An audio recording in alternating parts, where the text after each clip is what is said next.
Inflation obviously was a huge deal. It was in the news, every day. So we wanted to come up with something that was specific to that so that applicants recognized that we saw that that was an issue and we were going to help them with it.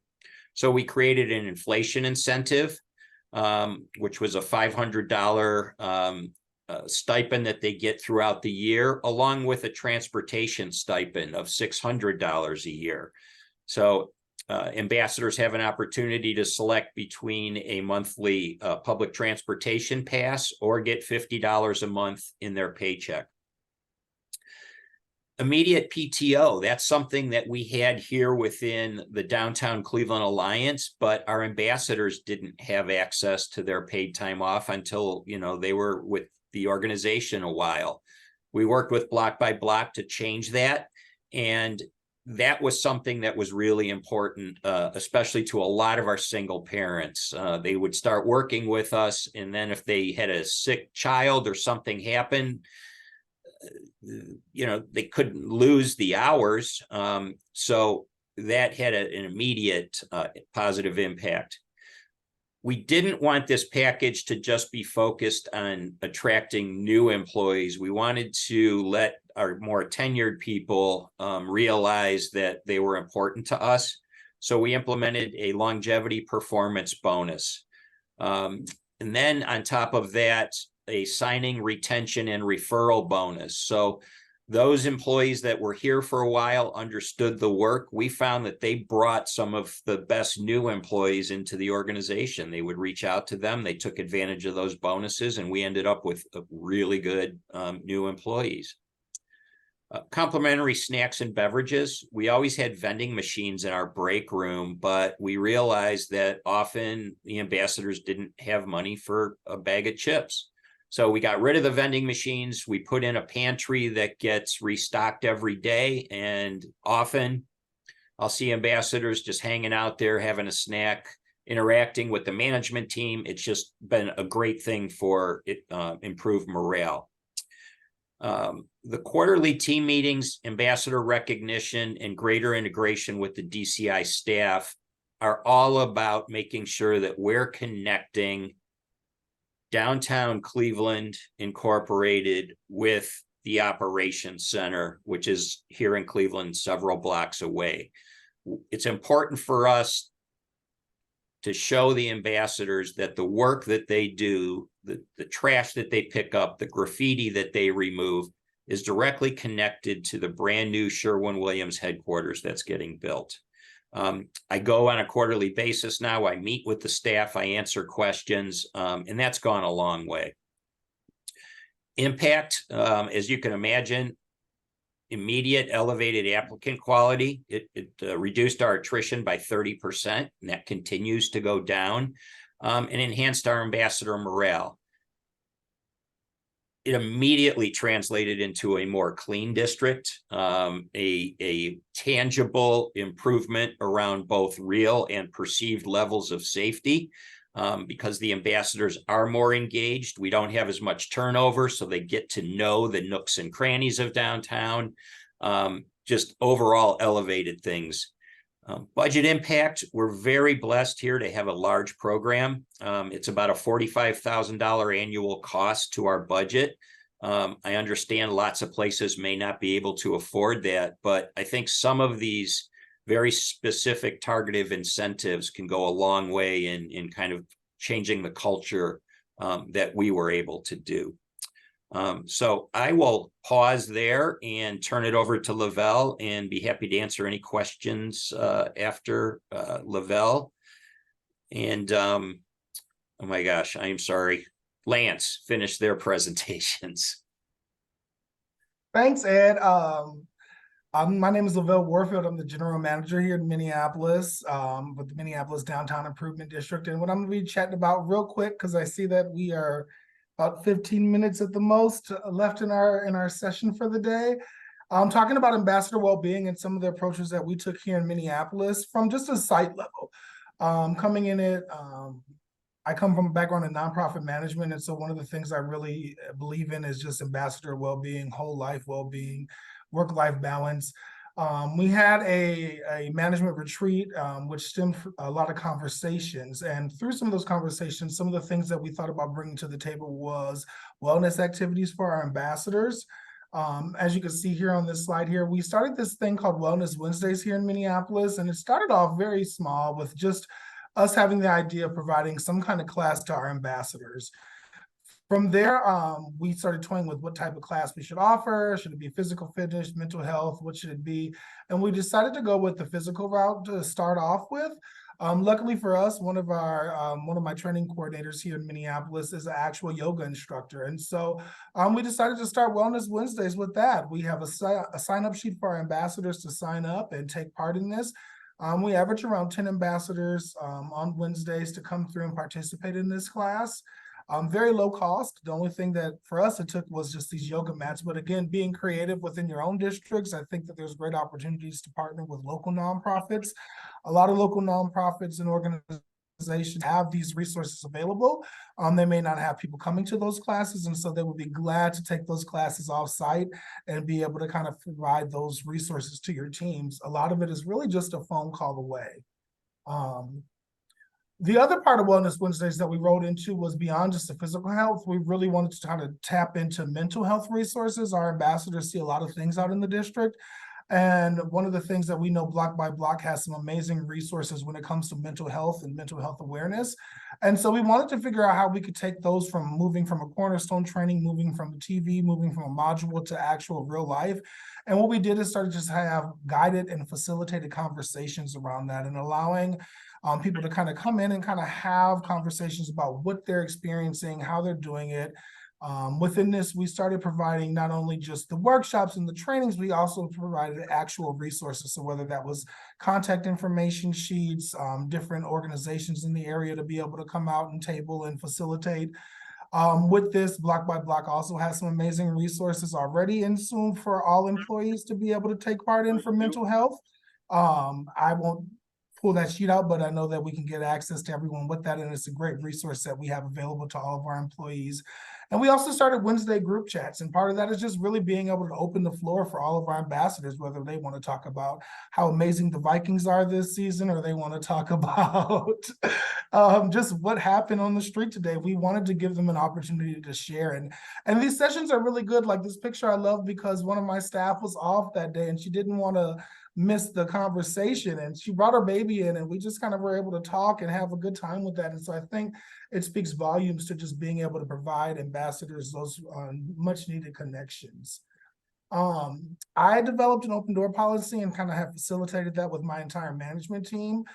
We are very intentional when we do this. We plan to be in our offices or in our lobby or in our break room at strategic times of day, not just at shift change. Being able to be there for our ambassadors to be able to come back and have a conversation about something they have personal going on, something they have going on at work.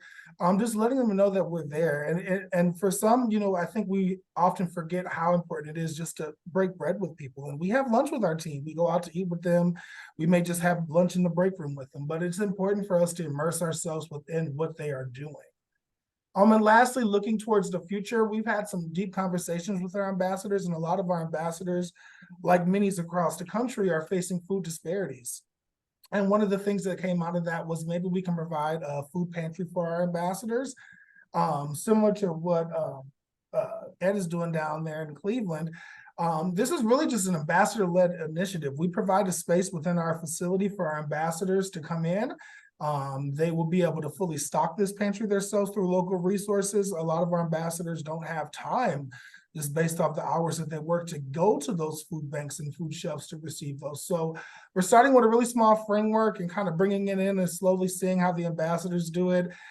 They want to take time to do this on their own free time. They're not looking to get paid for it. They just want to provide resources to their colleagues. We're also partnering with some local organizations to teach financial literacy classes as well as home ownership classes. Again, these are things that are just be resources to our team off the clock. They're not, they're not getting paid for it. They're coming in, but we're providing them those resources and spaces for that.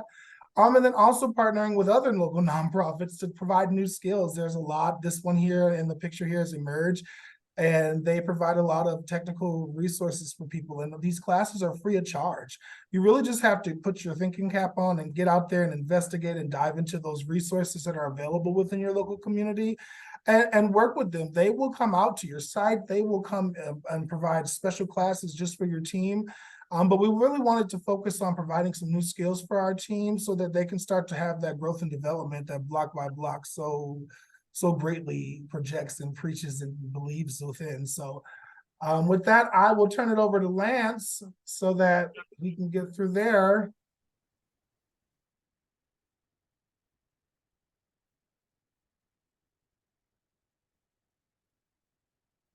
There it is. Lance, you might be muted.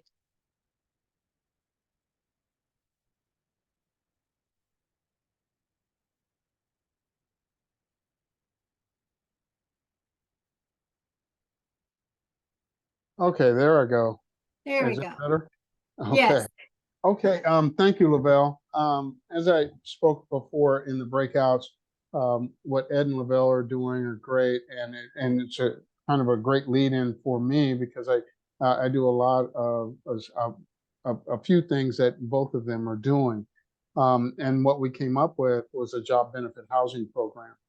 And the way that program works out is it originally came from trying to lower our turnover. And when I started researching on, our turnover and how to reduce it, I found that it wasn't just an hourly wage issue, and that was pretty important to us. And what we found was, and Ed and Lavelle talk about it a little bit, is that the ambassadors have life going on as well. And if they aren't living close or can't live in the district, they have large commutes. And those large commutes create an obstacle for them to deal with just regular life issues like going to the doctor Ed spoke about, and going to the dentist and things like that, just regular things. And because of that commute, they would have to use PTO time and take full days off. And that isn't really what PTO time is for. And they weren't able to use PTO time for relaxation, leisure, and having fun.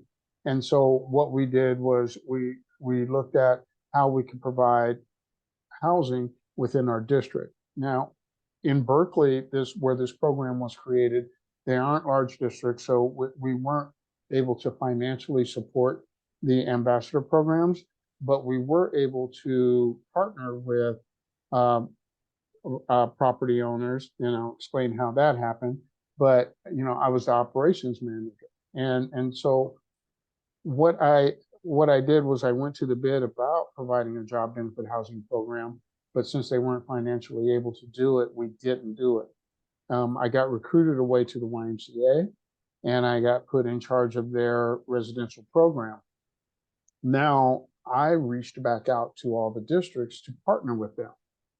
Now, what that partnership did was it allowed me to use Block by Block's existing hiring system and operational system to lower the cost that I need for the information I needed to bring ambassadors in as residents. And one of and for example is, Block by Block does a background check. Well, that's a very beneficial thing to YMCA and putting people into the residence. But also the key component in this job benefit housing program was to take the rent that the employee paid each month, and we would deduct it from their paycheck, and it would go straight to the YMCA on a monthly basis. And having that guaranteed rent was so valuable. And so, as you can imagine, while I was managing the YMCA residents there, on a monthly basis, going around collecting rent was quite a task. So having that from the ambassadors was a great benefit. When we started off this program, as you can see, these two articles were written in December of 2019, and it it was just a great program. And Vernon Brown, who you see there, was our first resident. Between December of 2019 and April of 2022, we housed 22 people. And those 22 people, we did lower turnover. Only 5 left their jobs of the 22 over the 2+ year period. So as you can see, it definitely lowered turnover. But what we found were some additional benefits. As you can see for an employee here, shorter to no commute, and which means shorter to no commute costs. It gave them time back. It provided housing stability, and that housing stability went along with PTO time was increased. We found some ambassadors that used that time well. They would start doing DoorDash or take part-time jobs in the district. Also, from the YMCA standpoint, which is the property owner, having a secured rent was incredible. We also partnered with the district to say, from a behavioral standpoint, the ambassador would sign off that any behavior issues that we had in the property could be communicated to block by block, and people could be put into disciplinary action. Now, I will say, and what I forgot to mention before, we only had to do that one time. And that was because we had a ambassador who was smoking in his room. And we did contact Jeff Gilbert at the Telegraph, and believe me, he did not smoke again the next day. So having that model tenant was very, very important. And besides a model tenant, they became engaged tenants as well, and which was just invaluable there in the YMCA. Also with the YMCA, like I said, you get a rental and problem-solving partner, and you get an advertising planner because now the Telegraph District and the other districts that we worked in the area really promoted the YMCA as a residence. So it was very valuable to the property. And also, let you know, there was a lot of benefit to the city. Ed mentioned it a little bit, that the work where you live where you work, increase the tax base, because now ambassadors aren't, commuting home and going grocery shopping. They're not going out at other places to eat. They're staying close to home and spending their discretionary funds right where they live. And it's also an environmentally friendly program to where lowering commutes, it fits right into the green initiative to many cities. So we're very proud of the program, especially from a turnover standpoint, because Ed also mentioned, now when you lower that turnover, the quality of work that you're providing on the street increases. And then, so it's one of those, I'll kind of, I'm in Union Square, San Francisco, so I hear doom loop all the time, but this one's, it's definitely takes it the other way around, and it just builds upon itself. So yeah, providing from a culture standpoint, it was an incredible change. So anyone has any questions, please don't hesitate. Yes, thank you, Lance, Ed, and Lavelle. We've got time for 1 or 2 questions before we go back to the main room. Anybody want to ask some questions from the experts?